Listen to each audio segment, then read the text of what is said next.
Folks, we are boogieing along, and we are in the basic contract law section. Okay, and we got pretty deep into it. We've still got lots more to cover in the basic contract law section, but I'll remind you again. There are so many contracts that have nothing to do with real estate, and you have to understand that some of your questions are just going to be about contracts in general, and you don't even need to think about real estate, right? Like, has this become binding contract? Really doesn't have anything to do with real estate in some instances, although we will typically equate it to that. Same thing too when we're dealing with contract formation, folks. Agency has nothing to do with contract formation. Agency is something that, is a very big part of the real estate industry, and we form those relationships, and then we typically submit offers that become contracts. But you just got to make sure you're keeping your minds right on, is the question, I keep saying this, but there's a good reason, about contracts in general, real estate contracts in general, or an exceptionally specific real estate contract like a standard Form 2T, which we'll talk about later, or like the exclusive right to sell listing agreement that we already talked about, or something like that. And then you got to make sure you're paying attention to the question. So we started talking about different things that contracts could be. And so we started with express versus implied. Once again, express means, I know you are experts on that word by now.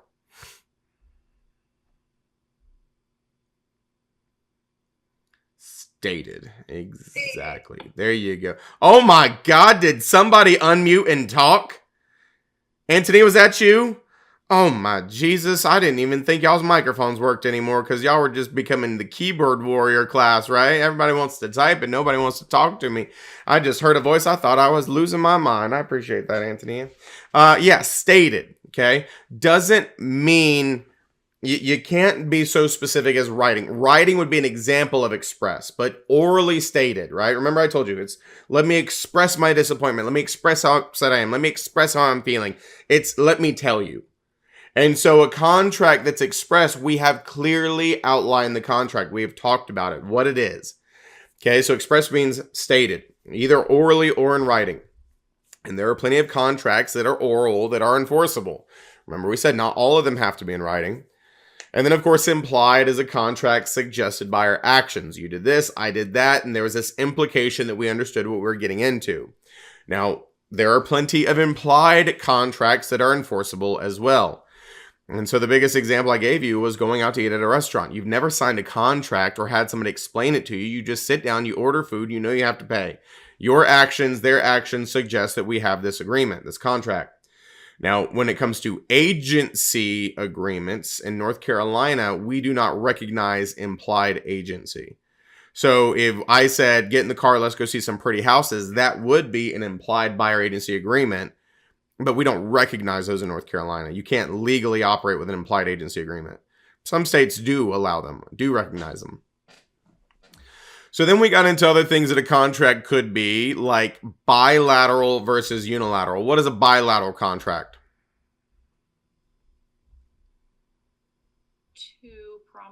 Two promises, right? Not parties, because you can't have a contract with just one party. So two parties, two promises, okay? I promise this, you promise that. Most contracts are bilateral. I promise you money, you promise me a house. I promise to sell your house, you promise to pay me a commission if I do, right? Most contracts are bilateral, promise for a promise. And so then a unilateral was one promise, but still two parties. And what did I tell you was the most common example of a unilateral contract in the real estate world?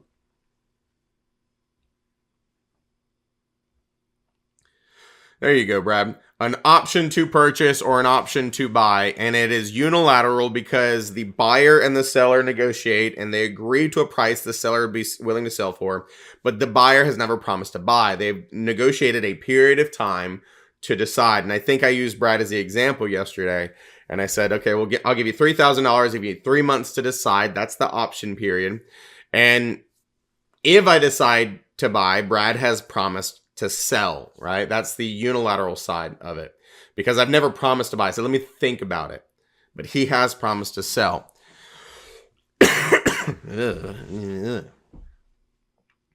By the way, I did not do any methamphetamine soup or whatever it was that Lena. I'm just kidding. Penicillin soup. I'm kidding. It's a joke.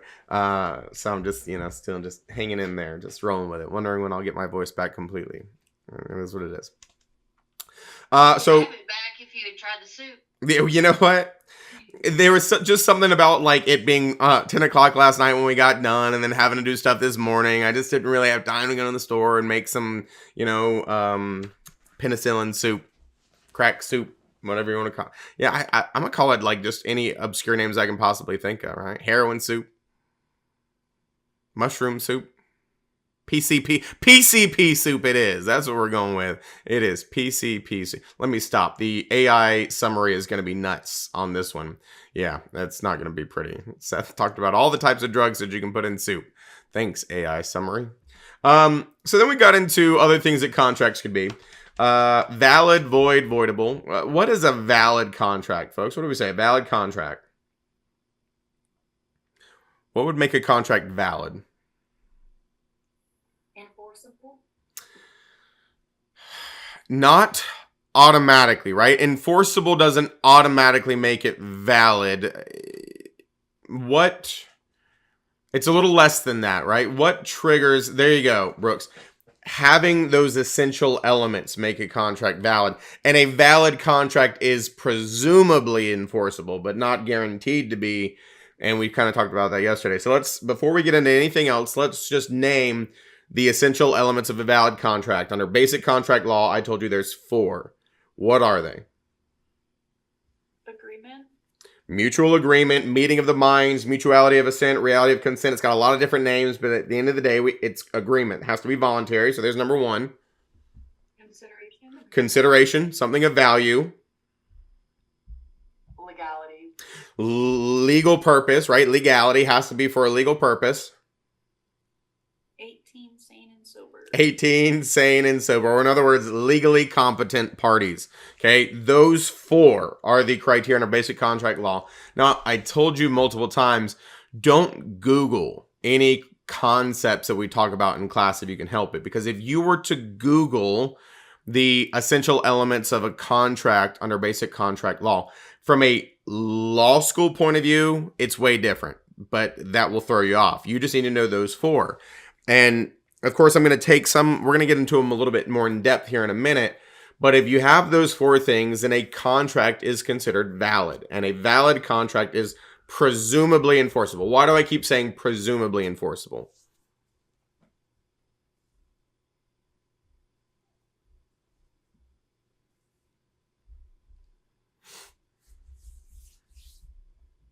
Is it because nothing is really absolute?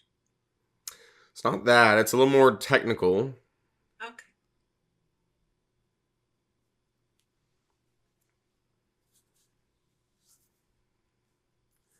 We talked about it yesterday. Because it can be voidable at some point? No.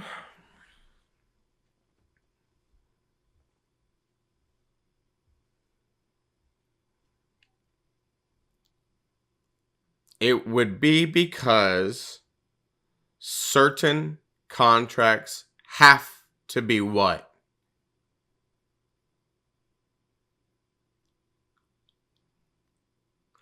There you go, Tara. Yeah. In writing, folks. In writing. There you go. Because I gave the example yesterday with Bridge where we had this oral agreement for him to sell me his house. And we met all 4 of those criteria.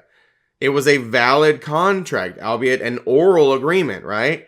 And so because it was a contract for the sale of real property, the statute of frauds in North Carolina says in order to be enforceable in a court of law, it had to be in writing. So that's why we're saying a valid contract is presumably enforceable, because if that specific state that you're in says that, well, the contract needs to be in writing to be enforceable in a court of law, then it is not an enforceable contract, even though it may be a valid contract. Does that make sense for everybody? And so what that means is Bridge and I could complete that oral agreement for me to buy his house and him to sell me the house. But if neither one of us goes forward with it, or if one of us doesn't go forward with it, we do not have any recourse. We can't enforce it in a court of law. So that's what we mean when we say enforceable. It's enforceable in a court of law. And a contract for the sale of real property that is not in writing is not enforceable in a court of law, even though containing those four elements would be valid under basic contract law. Everybody still, this is making sense. So then we got into, of course, voidable and void. Give me the two main examples of when a contract would be voidable.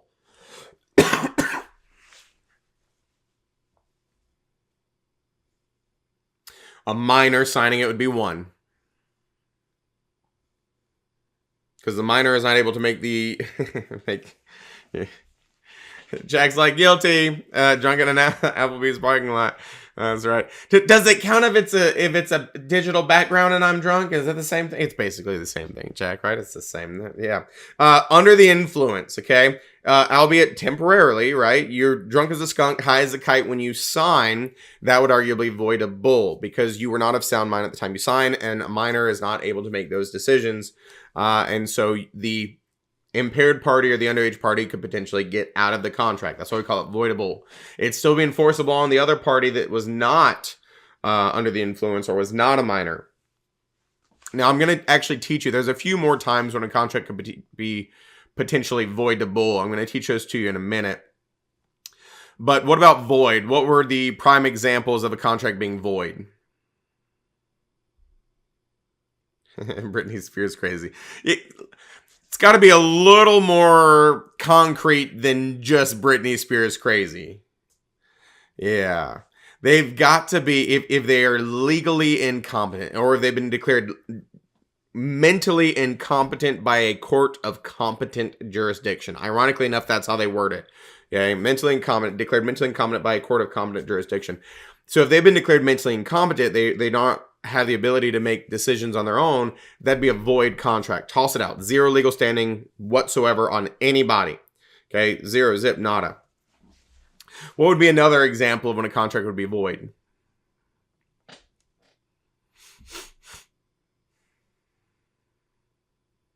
Oh, yeah. There you go, Brad. Here to have it in the chat. Missing an essential element. Lacking consideration, not for a legal purpose. You know, I gave you the example of murder for crystal meth. That'd be a void contract. Toss it out. No legal standing or enforceability on anybody. So valid, void, voidable. Then we got into, let me make sure I'm not missing any words here before we pick up where we left off. Yeah. No. Oh, yeah. Executed and executory. What does executed mean under basic contract law?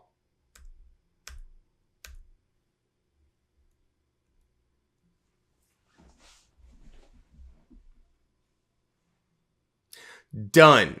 Dunzos. Finito. Completed. Discharged. Whatever you want to call it, right? An executed contract is one that has been completed. In the real estate world, that means seller got money, buyer got house, the deed's been recorded. There you go. What does executory mean? There you go, Ashley. Something remains to be done. We have a contract, right? Legally binding contract, but not everything has been finished yet. And then I also cautioned you on context clues because to execute can mean to sign. And so sometimes you may see things that say, you know, a document is executed. Use context clues to, you know, understand what it's talking about. More often than not, the questions are going to be about it being completed. But I think in an earlier question about deeds, I had, you know, execution as an option of like it was signed, which is a necessity thing. So they can be executed or executory. And here's where we left off with these words addendum and amendment. And the plural of an addendum is addenda. It's kind of like octopus, octopi. All right, that's addenda. Plural of addendum. Now, this is one of those really interesting topics that I don't love teaching because the way that it's looked at from a national point of view and the way that it's looked at in North Carolina are not the same. So I want you to focus on the North Carolina side of it, but just in case you get squirrely questions on the national test, from a national point of view, a lot of test materials treat these as the same. And I don't like it because that's not how we handle them in North Carolina. So the way that we handle it in North Carolina is when you look at the word addendum, right, the singular or the plural, doesn't matter. You see that word add, ADD. And so basically, it is something that you would add on to your offer as part of initial contract formation. In other words, we have a contract, this document that we're going to submit an offer on, and it doesn't cover everything that we needed to cover. And so we would add an addendum to it, which would add more terms to the contract, an add-on from the get-go, an addendum. And then an amendment would be a change to an already executory contract. Executory meaning we have a contract in place already. Folks, you can't change contracts unless all parties agree. Because just like contracts have to be voluntary, changes to contracts also have to be voluntary. Now, you've heard the word the amendment before. It's a change to a legal document. You ever heard of the amendment to the Constitution? Right? They made amendments to the Constitution and they added things in, right? And they changed language and they did that over periods of time. So any change to a legal document that's already in place is called an amendment. And so if I had a contract with Parker and Parker was selling me his house and we said that we're going to close on December 15th. And him and I both decided that we were going to change it and we we're going to close on December 20th instead. We would sign an amendment where we both agree to change our closing date from the 15th to the 20th, right? We are changing something that's already in place on our contract. So an addendum is an add-on to the initial offer that becomes part of the contract in the beginning. An amendment is a change to the contract that's already in place. Is everybody with me?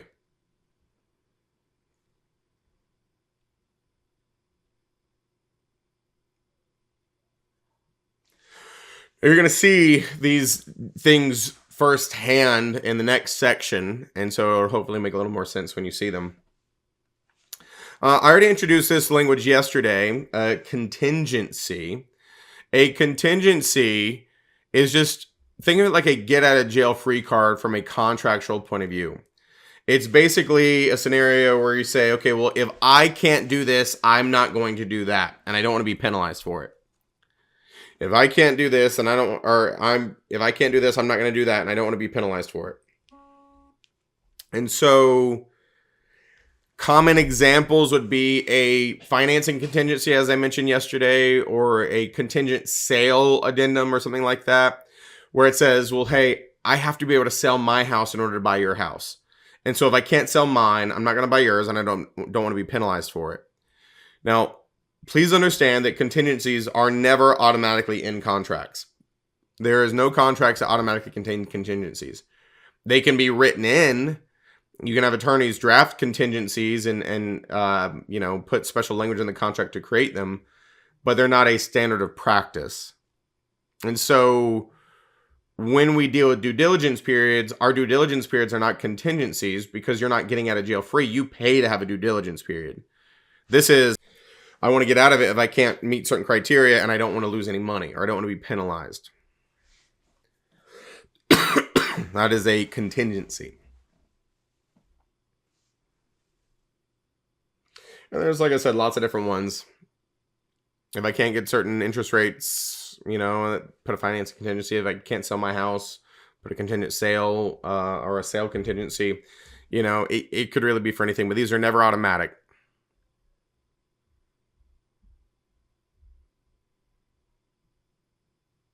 What you got, Beverly? So if you're looking at the MLS, contingency versus pending doesn't tell you exactly where they are in the entire sales process. Like one doesn't differentiate, they're further along than the other, does it? Well, it kind of does. So this is what I told you yesterday. When you see contingent in the MLS in North Carolina, very often people use it incorrectly. It's probably not actually contingent because contingencies have been very rare for the past few years. I'm not going to say they're non-existent, but they've been very rare. And so I told you more often than not, when you see contingent, what it really means is the buyer's in their due diligence period still.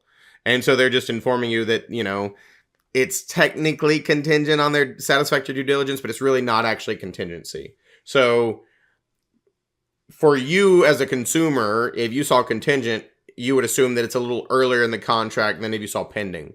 But it really depends on what the agent put it in as and, So it's not really that helpful. Yeah.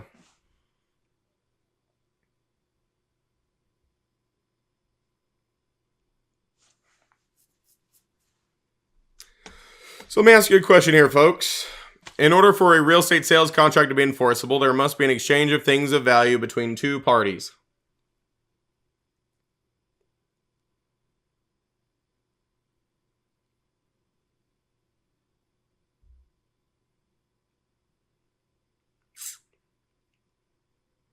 True. Got to have consideration. That's an essential element. It would never be, it would be a void contract, which means enforceable on nobody if it lacked consideration. So absolutely have to have consideration. Now, here's why I told you that I'm going to get into the essential elements of a contract a little more in detail, folks. The first one, the agreement. I told you it's got so many different names. Mutual agreement, voluntary, right? Mutuality of assent, reality of consent. It's got so many names. But at the end of the day, it just means we have an agreement. And in order to have an agreement, we have to make sure we really had an agreement. And there are certain things that, if present, could potentially invalidate the fact that we had an agreement. So if I said to Lisette, I said, well, hey, I'm going to sell you, 120 acres. And Lisette says, great, how much? And I say, well, $200,000. And she agrees, and we get under contract. We have agreement, but then what if we find out that instead of 120 acres, it was actually only 100? Isn't there a chance that we no longer actually had mutual agreement? If she had all the details, she may not have jumped in it, right?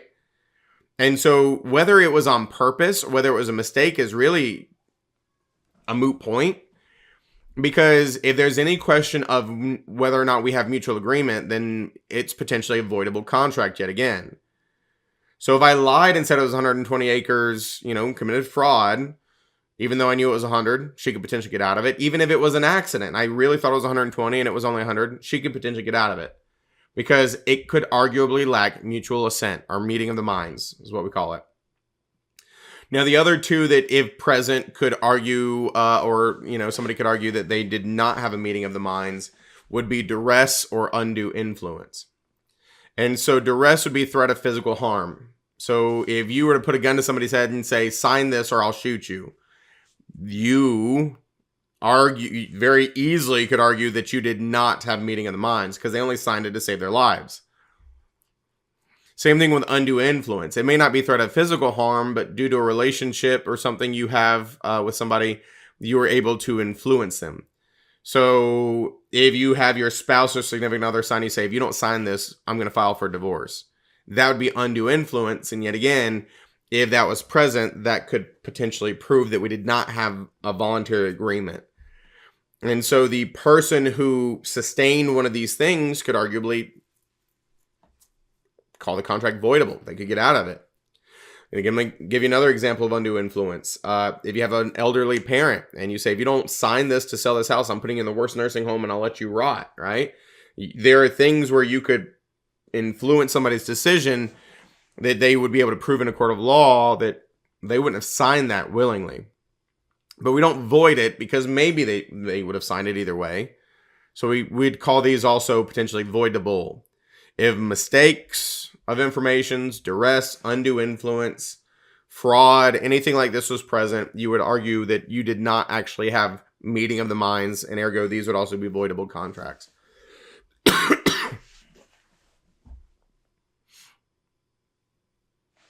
Now, one other thing to just throw in this mix, it says that misrepresentation. I already kind of talked about misrepresentation and fraud. They're kind of side by side.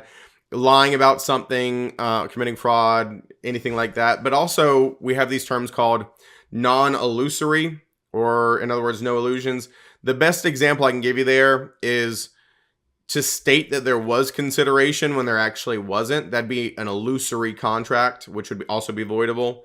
And so let me give you a prime example of this. In wholesaling, the way that a lot of people do it, they will go and they will find a property and they will put an offer in on it to buy the property, and they turn around and they sell the contract. But when somebody puts in an offer on a property and says, well, hey, I'm going to buy the property for $120,000, but they have $6 in their bank accounts, that'd be illusory. because they don't actually have the ability to buy that property, which means you cannot hold the seller into that contract. They don't have that money. That would be an illusory contract.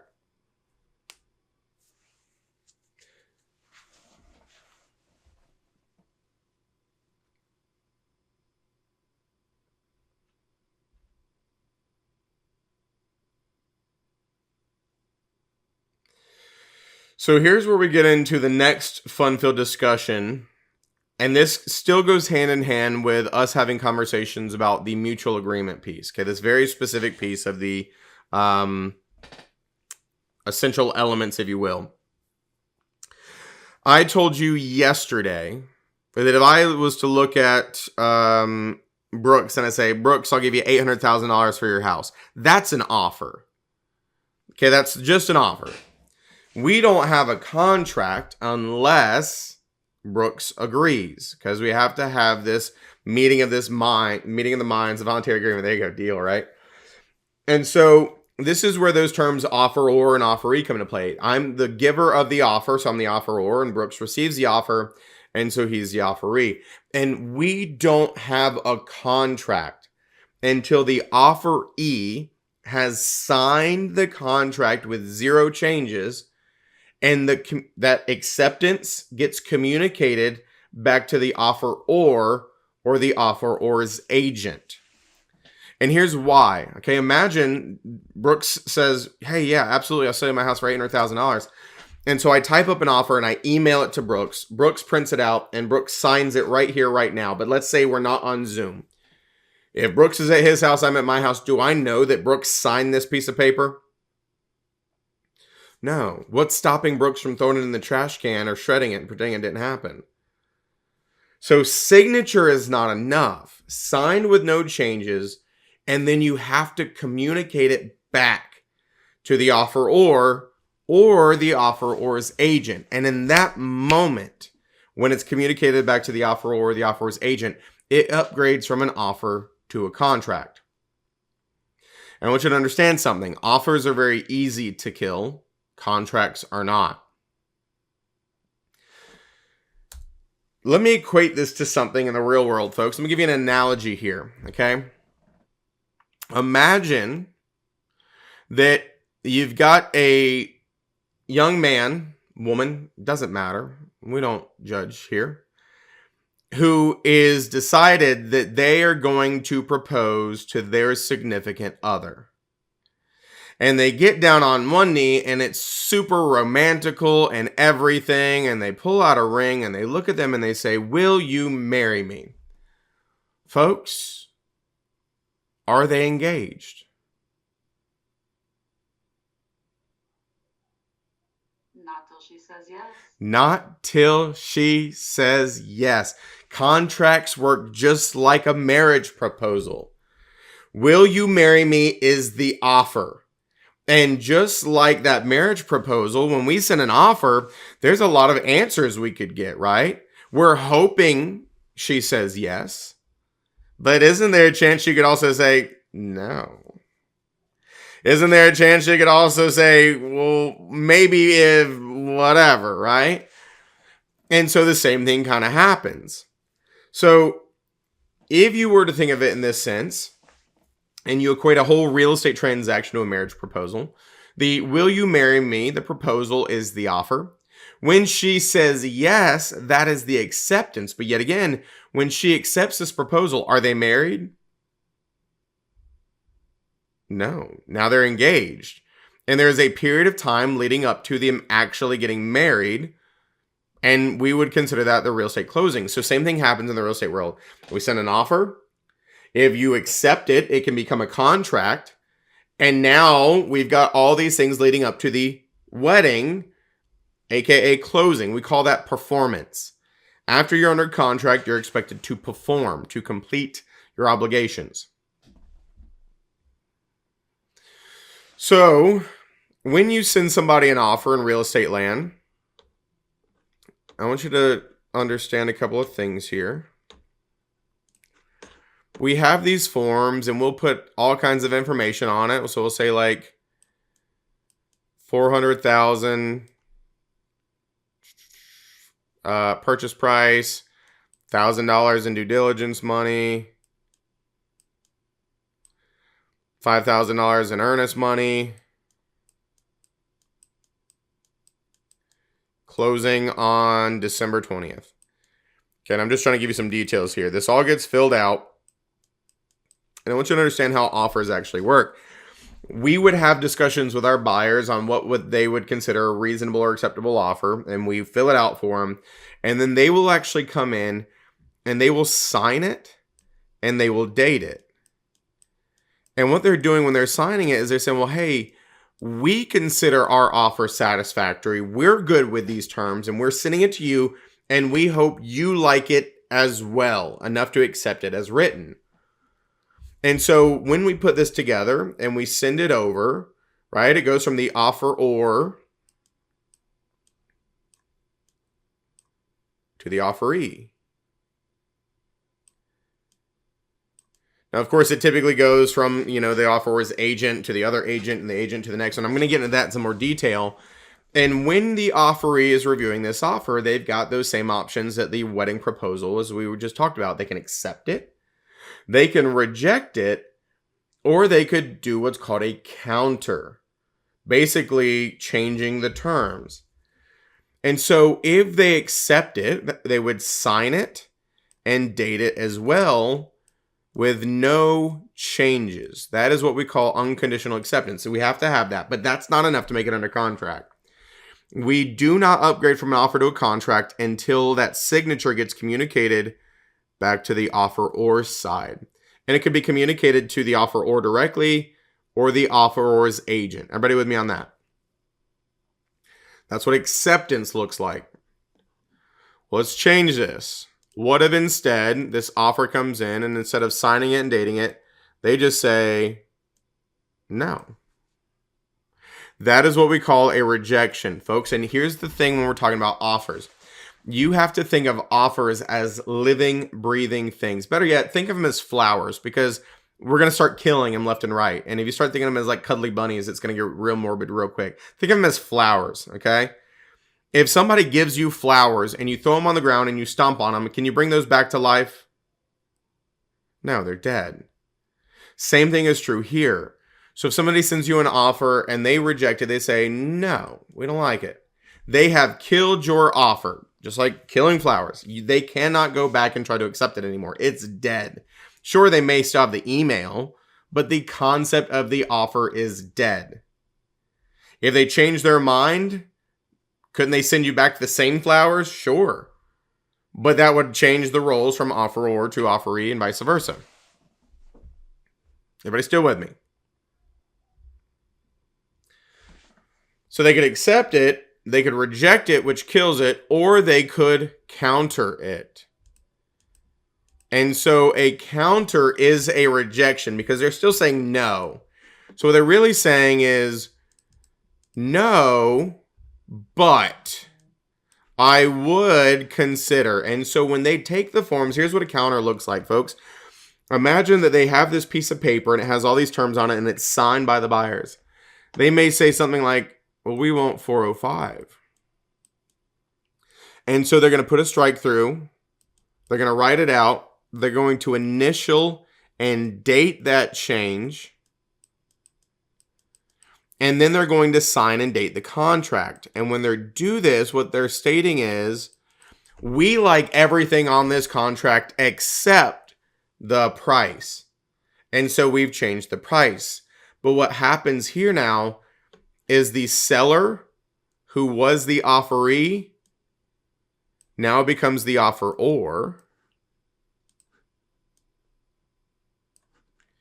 And the buyer, who was the offeror, now becomes the offeree, right? They've killed the initial offer, and now the roles have switched. So now the buyer would have to look at this, and they would just have to decide, are we okay with this $405,000 change, right? The $5,000 adjustment. And if they are okay with it and they want to accept it, they would also initial and date it and then communicate that acceptance back to the offeror or the offeror's agent. Acceptance is always communicated to the offeror or the offeror's agent. Depends on if it's an offer or a counter offer, whether we're talking about the seller or the buyer. and the cycle starts over, right? Because, I mean, if you send that counter offer and they don't want to accept it, they could reject it. They could counter again. Folks, this exact thing happened to me today. I got an offer on my listing. They sent the offer. We countered. They countered. Then we countered again. And so we killed every offer every single time we did that. And it's just kind of sitting in limbo with the last one. So this is how it works. You've got to understand that this is part of that mutual agreement, because the voluntary aspect is it starts as an offer and would have to voluntarily upgrade into a contract. So as I said, think of it like the marriage proposal. Will you marry me is the offer. The yes is the acceptance. And then, of course, the planning the wedding is the performance. And then getting married is the closing, right? Finishing the contract.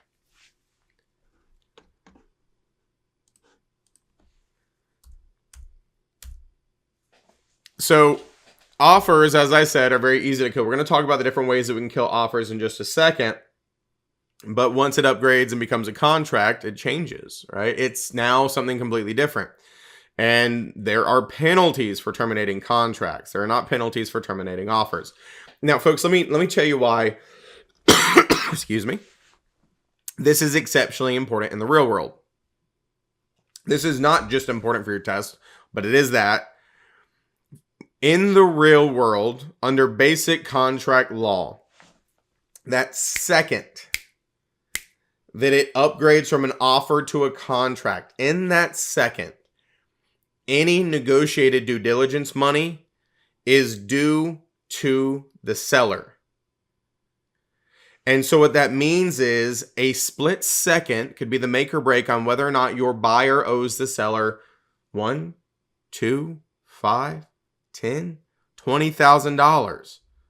It's kind of a very consequential thing, because if you don't understand when it becomes a contract, and if you don't kill the offer before it becomes a contract, if your clients change their mind, they may be legally on the hook to pay somebody $10,000 on a house they don't even want to buy. You think this might be an important thing to understand in the real world?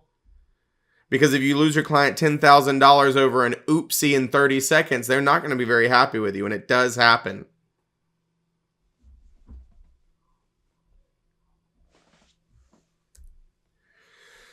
So always starts as an offer, and then of course it can either be accepted, meaning with no changes, and then communicated, signed and communicated back to the offeror or the offeror's agent, or it could be rejected, which kills it. It could be countered, which is a rejection, so it also kills it and changes the roles of the parties. And this piece right here, and I keep saying it, communication of acceptance to their agent is the same as communication to the principal, the client. And so here's what I mean.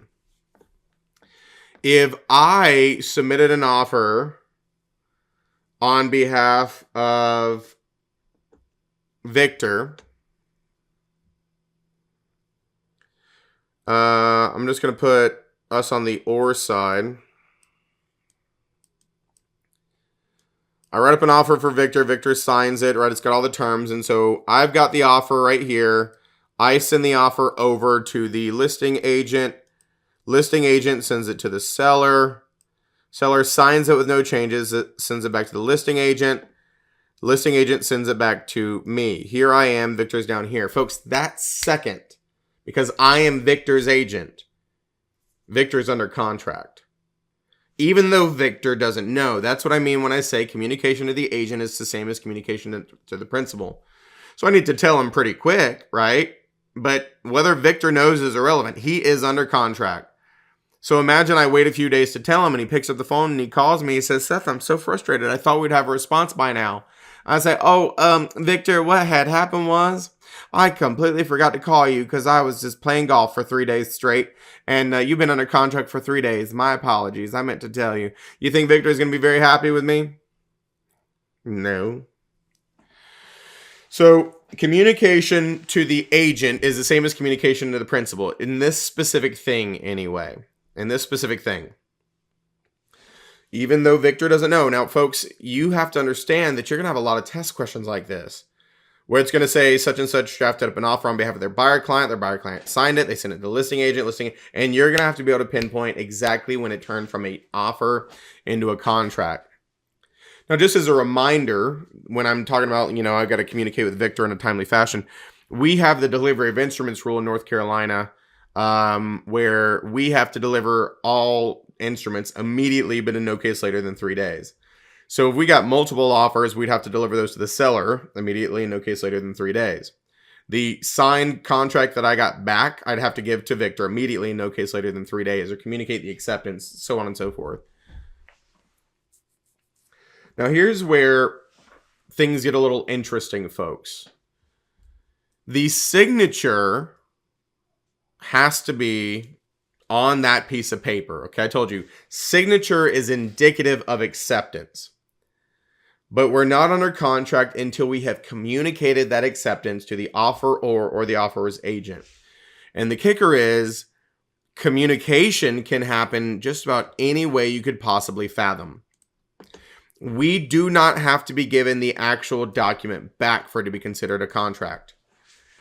So when we are communicating that the offeree has signed it back to the offeror or the offeror's agent, you could communicate that via text message, via phone call, via face-to-face, via snail mail, via email, via fax, carrier pigeon, smoke signals, telegraph, just about any way you could possibly think of. And the reason why you can do it just about any way you could possibly think of is because a piece of federal legislation called the UETA stands for the Uniform Electronic Transactions Act. UETA. It is the reason why digital communication and digital signatures are as legally binding as wet signatures and face-to-face communication. So let me make sure you're understanding this, okay? Let's go back just to that scenario I had with Victor. I submitted an offer on behalf of Victor to the listing agent, and they liked it and signed it with no changes, right? So it goes from listing agent to seller. Seller signs it with no changes, communicates it back to the listing agent. And then the listing agent sends me a text message and says, Seth, the sellers have signed and accepted your offer. That text message is the only communication we needed. And we're under contract. There is no requirement for me to have seen the contract. It just has to be communicated that it has been signed to the offeror or the offeror's agent. He could call me. He could text me. He could snail mail me, carrier pigeon, right? Like I said, any possible way. And we're under contract. Now,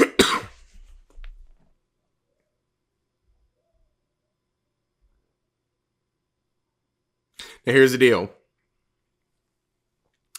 The mailbox rule is a very unique aspect of this, and it's testable, but it's not really practical in the real world. I told you you can communicate just about every single way, and so when I say anyway, I mean anyway.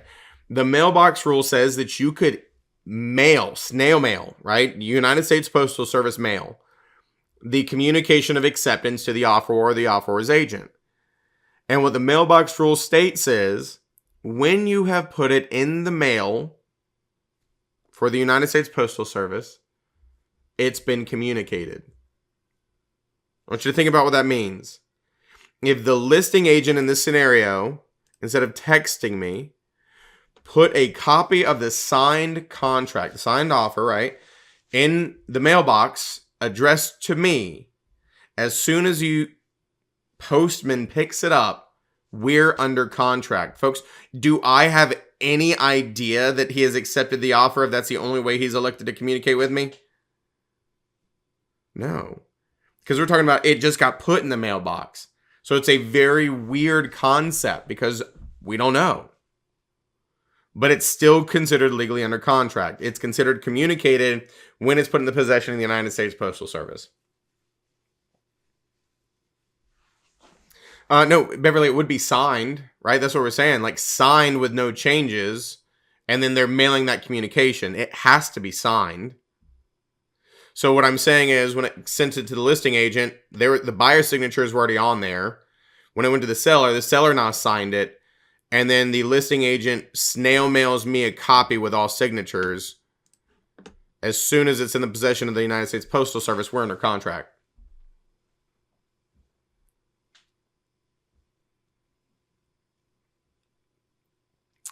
So you got to be very careful because they're going to give you squirrely questions on this. And they got to make sure you understand it. Now, I'm going to give you a couple more examples and rabbit hole things. Now, this is the one time in class because, there's just so much information that I don't do that many activities because sometimes they just take up more time than what they need to versus me teaching you this stuff. But I do have an activity that I'm going to have y'all do for understanding offers and acceptance here in a little bit. So it'll be your first and probably only breakout room. Tara says, why would someone want to mail it? I can't argue with Brooks's answer. I don't know. Old people. Okay. It doesn't make any sense to me. You have to understand though, the mailbox rule, it's basically the same concept as, like back in the day where they used to say, like, as long as your tax return was postmarked by the tax day, that it was considered on time. It's the same concept as that. Back in the day, before digital communications, the United States Postal Service was really the only main way to communicate. So they basically gave it legal weight of, well, as long as it's postmarked by that day. Yeah. So the Uniform Electronic Transactions Act, UETA, I told you, says that wet signatures, digital signatures, all those are legally binding as anything else.